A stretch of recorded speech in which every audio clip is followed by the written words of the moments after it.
Hey guys, aduh, kita masih istirahat.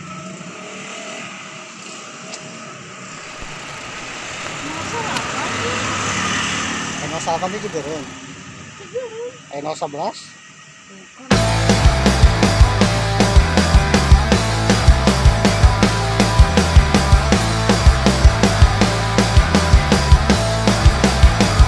Di atas bumi ini aku berpijak, tak ada jiwa yang tenang di hariku. Tak pernah ada duka yang terlintas, ku bahagia. Ingin ku lukis semua hidup ini dari cinta dan cita yang terindah. Masa muda yang tak pernah kan berdua, ku bahagia. Dalam hidup ini harus semua cerita indahku. Saat-saat remaja yang terindah tak bisa terulang. Ku ingin nikmati segala cara yang ada di hadapku, dan ku tanamkan cintaku kasihku agar ku bahagia. Di atas bumi ini ku berpijak, ada jiwa yang tenang di hariku. Tak pernah ada duka yang terlintas, ku bahagia.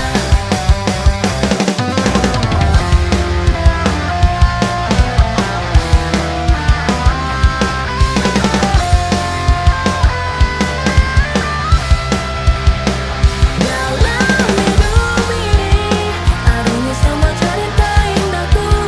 Saat-saat remaja yang terindah tak bisa terulang. Ku ingin nikmati segala cara yang ada di hadapku, dan ku tanamkan cintaku kasihku agar ku bahagia. Di atas bumi ini ku berpijak, tak ada jiwa yang tenang di hariku. Tak pernah ada duka yang terlintas, Pemirsa sekarang sedang berada di daerah Cigereng. Kalau di Tasikmalaya itu sebelah utaranya. Nah, kalau sebenarnya kita bisa melihat Gunung Sawal, gunung yang khas dari Ciamis dari sini. Nih, lihat ya, Gunung Sawal.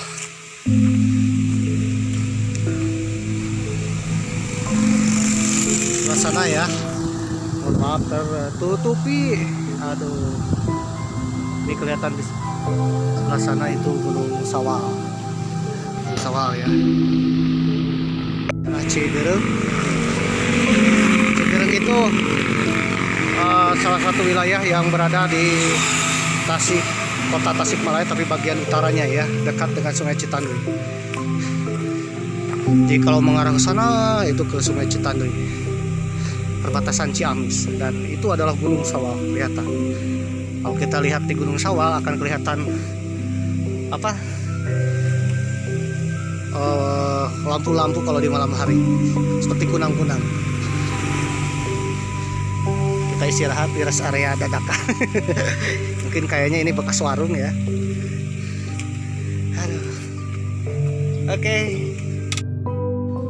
Assalamualaikum warahmatullahi wabarakatuh. Sampurasun. Apa kabar dulur-dulur baraya, warga negara Indonesia? Tetap semangat di goes-goes weekend awal bulan Oktober. Kebetulan hari ini adalah tanggal 1 Oktober, Hari Kesaktian Pancasila. Kita harus tetap mengingat ya bahwa ideologi kita Pancasila dulu pernah ada tragedi bahwa ada yang ingin mengubah ideologi kita menjadi ideologi yang lain, yaitu komunisme. Kita tetap Pancasila dan selamanya Pancasila, selama Indonesia masih ada, pemirsa. Karena pendahulu kita membuat ideologi ini benar-benar diperhitungkan ya, dan juga benar-benar bertujuan untuk kemajuan, kemaslahatan bangsa Indonesia dan juga persatuan. Oke guys mania, kebetulan Mamang sedang goes ke daerah Cigereng. Kalau kalian belum tahu Cigereng itu apa, itu salah satu kampung yang ada di kota Tasikmalaya, tepatnya di Kelurahan Nagarasari, Kecamatan Cipedes, kota Tasikmalaya. Kalau dilihat dari peta, bahwa Cigereng ini berada di sebelah utaranya kota Tasikmalaya, berbatasan dengan Sungai Citandu yang langsung berbatasan dengan Kabupaten Ciamis.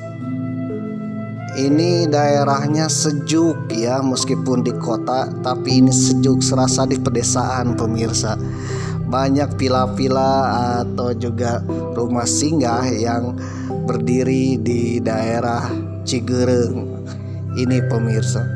Ini suasananya sejuk sekali ya, air mengalir, ada persawahan, ada kolam, dan juga dekat genangan Gunung Sawal. Gunung Sawal ini gunung ikonnya Ciamis. Dari Cigereng ini kelihatan jelas sekali pemirsa. Dulu Mamang pernah camping di Dharma Caang, di salah satu lampingnya Gunung Sawal. Ketika melihat kota Tasikmalaya, indahnya, apalagi kalau malam hari. Dan salah satu titiknya adalah ini, daerah Cigereng ini pemirsa. Kalau kalian goes-goes di kota Tasikmalaya ke daerah Cigereng ini, mantap ya. Banyak oksigennya di sini. Kalau kalian berada di kota Tasikmalaya, sekali-kalilah goes ke daerah Cigereng ini ya. Serasa ke pegunungan meskipun masuk wilayah kota Tasikmalaya. Ngomong-ngomong, kalau sekarang ini tanggal 1 Oktober, besok berarti tanggal 2 Oktober. Ada apakah di tanggal 2 Oktober? Kebetulan tanggal 2 Oktober adalah Hari Batik Nasional. Waduh. Ya, di mana Indonesia mempunyai budaya yang dikenal dengan batik. Batik ini khas Nusantara dan sudah diakui oleh UNESCO. Dan pengakuan inilah menjadi Hari Batik Nasional. Ngomong-ngomong tentang batik pemirsa, kebetulan Mamang berada di Cigereng. Cigereng ini ternyata dikenal dengan kampung batiknya kota Tasikmalaya, kampung batiknya Priangan Timur. Oke, sambil duduk di daerah Cigereng ini kita akan membahas batik khas Cigereng kota Tasikmalaya yang dikenal dengan cerita cantik asal Cigereng. Jadi cantiknya Cigereng itu adalah batik. Di sini banyak sekali batik-batik dan Tasikmalaya itu juga terkenal batik. Batik itu bukan berasal dari Jawa saja pemirsa, bukan dari Pekalongan, Jogja, tapi seluruh Indonesia, salah satunya dari Tasikmalaya. Ada ciri khas batik Tasikmalaya. Oke pemirsa, bagaimana ciri khas batiknya Tasikmalaya yang dikenal dengan si cantik batik dari Cigereng?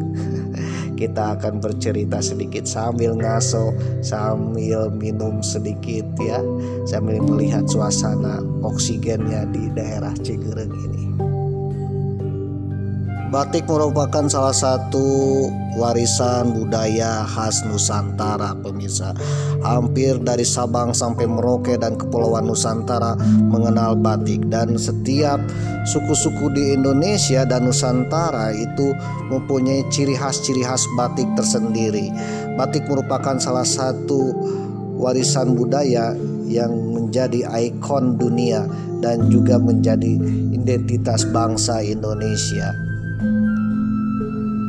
Hari Batik Nasional sendiri berawal dari batik yang ditetapkan oleh UNESCO pada tahun 2009 sebagai warisan budaya tak benda. Dilansir dari laman Lendah Kulon Progo, ketika itu diselenggarakan sidang keempat Komite Antar Pemerintah tentang Warisan Budaya Tak Benda oleh UNESCO di Abu Dhabi pada 2 Oktober 2009. Acara tersebut dilaksanakan untuk mengakui batik, wayang, keris, noken, dan tari saman sebagai budaya tak benda warisan manusia. Pengakuan dari UNESCO tersebut menjadi cikal bakal ditetapkannya Hari Batik Nasional setiap tanggal 2 Oktober. Pada mulanya batik pertama kali diperkenalkan kepada dunia internasional oleh Presiden Soeharto saat mengikuti Konferensi Perserikatan Bangsa-Bangsa. Batik Indonesia didaftarkan untuk mendapatkan status ICA melalui kantor UNESCO pada 4 September 2008 di Jakarta. Pada 9 Januari 2009, pengajuan batik untuk warisan kemanusiaan untuk budaya lisan dan non-bendawi UNESCO diterima secara resmi dan batik dikukuhkan pada sidang keempat Komite Antar Pemerintah tentang Warisan Budaya Tak Benda yang diselenggarakan UNESCO di Abu Dhabi pada 2 Oktober 2009. Momen penetapan tersebut diinisiasi oleh Presiden ke-6 Indonesia yaitu Susilo Bambang Yudhoyono yang dikenal dengan Bapak SBY, yang menjadikan tanggal 2 Oktober sebagai Hari Batik Nasional. Ketentuan ini dimuat dalam Keputusan Presiden atau Kepres nomor 33 tahun 2009 tentang Hari Batik Nasional yang dikeluarkan pada 17 November 2009. Melalui Kepres tersebut, Kementerian Dalam Negeri kemudian menerbitkan Surat Edaran nomor 003.3-10132-SJ tentang pemakaian baju batik dalam rangka Hari Batik Nasional. Melalui surat tersebut, Kemendagri mengimbau seluruh pegawai dan pemerintah pusat, provinsi, dan kabupaten mengenakan batik setiap Hari Batik Nasional.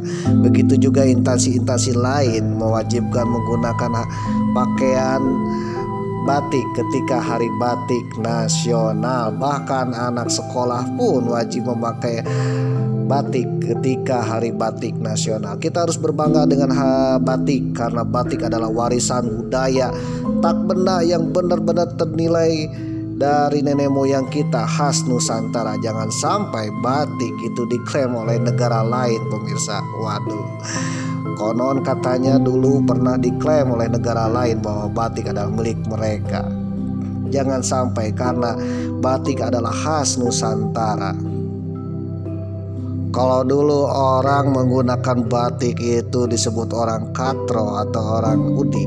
Tapi ingatlah, zaman sekarang memakai batik itu keren sekali, pemirsa. Apalagi pergi ke undangan, pergi ngedet, pergi acara resmi atau acara yang tidak resmi pun ya. Ingat ya, memakai batik itu ternyata keren sekali. Sekarang produk-produk batik dan inovasi dari batik benar-benar keren sekali. Ada yang kaos batik, ada juga celana batik, jaket batik, dan semuanya bisa menggunakan corak batik. Dan batik adalah salah satu warisan budaya, pemirsa. Sebagai generasi muda, ingatlah batik ya, jangan sampai melupakan batik.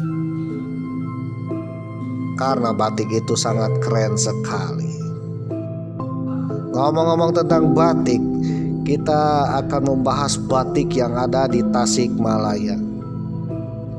Identitas wilayah Cigereng sebagai sentra penghasil batik sudah ditunjukkan oleh papan-papan nama, spanduk atau hiasan-hiasan yang berbau batik di sepanjang jalan utama menuju wilayah yang terletak di Kelurahan Nagasari, Kecamatan Cipedes, Kota Tasikmalaya itu. Di desa ini terdapat pengusaha batik yang memulai usahanya sejak tahun 1950 dan masih berjalan dengan lestari hingga saat ini. Di daerah Tasikmalaya ini menggunakan dua metode batik, ada batik tulis dan ada juga batik cap ya. Di Tasikmalaya sendiri terdiri dari 3 motif batik, yaitu batik Sukapura, batik Sawan, dan batik Tasik. Dilansir dari situs web pemerintah Provinsi Jawa Barat yang melakukan wawancara kepada masyarakat setempat bahwa batik tulis mulai dikenal oleh masyarakat Tasikmalaya pada masa kerajaan Tarumanegara. Hal tersebut diperkuat dengan jumlah populasi pohon tarum yang cukup banyak guna pembuatan batik pada masa itu. Wilayah Mangunreja, Sukapura, Manonjaya, Wuruk, dan Tasikmalaya kota terdapat jejak sejarah batik Tasikmalaya karena memang merupakan area pemerintahan Tarumanegara yang berpusat di Sukapura yang berada di pinggiran kota Tasikmalaya. Asal mula batik Tasikmalaya adalah gelombang pengungsian penduduk dari wilayah Jawa Tengah karena terjadi peperangan di wilayah tersebut yang dikenal dengan Perang Diponegoro. Asal mula batik masuk wilayah Tasikmalaya dilatar belakangi oleh gelombang pengungsian penduduk dari wilayah Jawa Tengah karena terjadi perang di Ponorogo.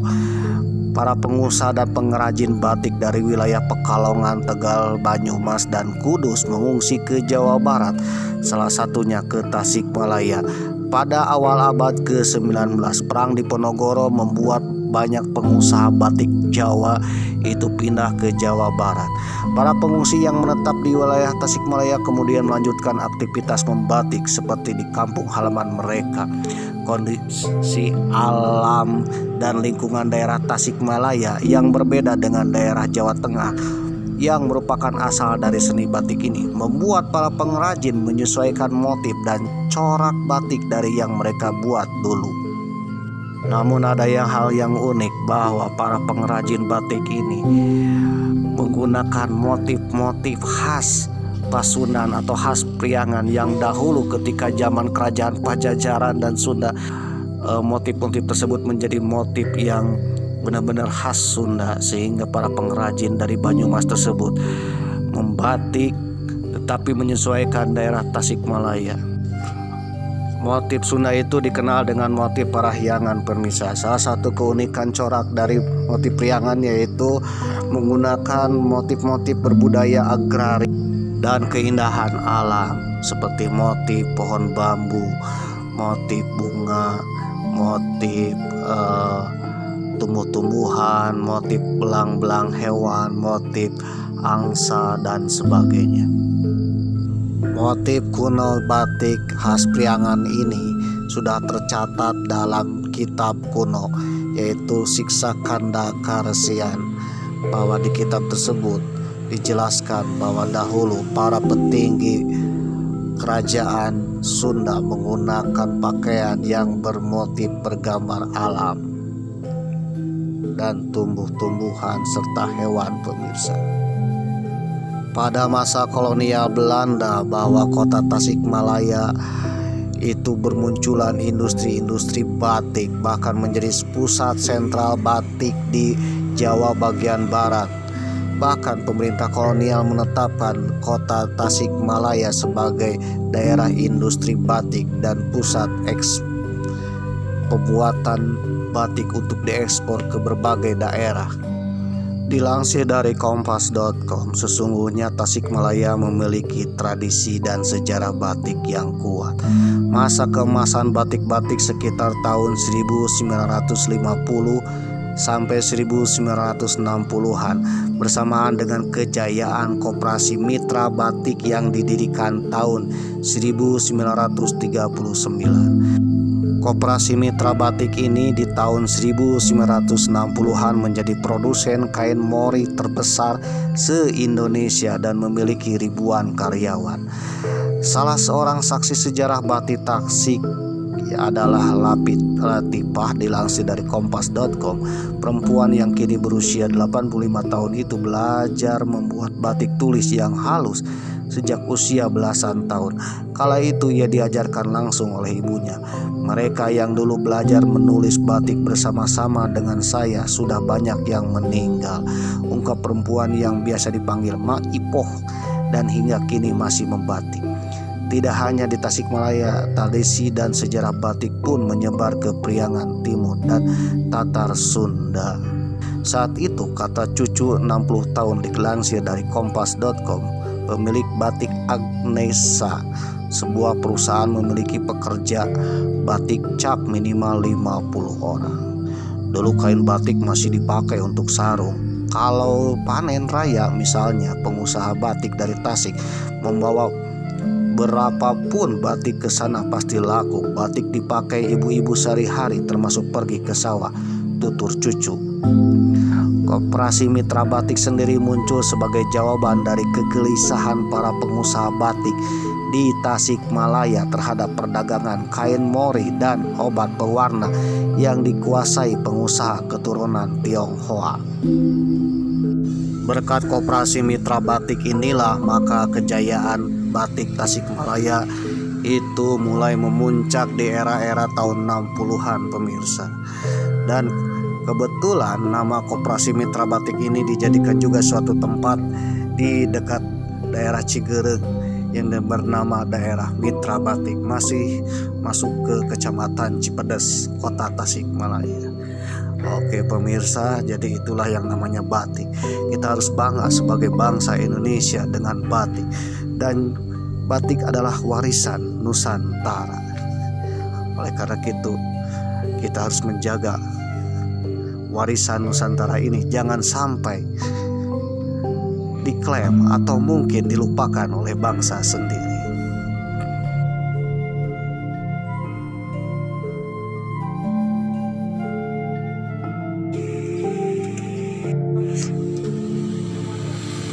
Oke, ayo mana?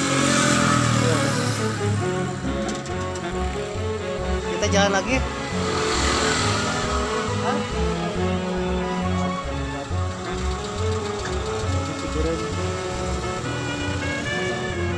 Cikurubuk Sinar Gali, Nosa. Nah, Sinar Gali. Aku kemarin salah. Coba kontak kemana?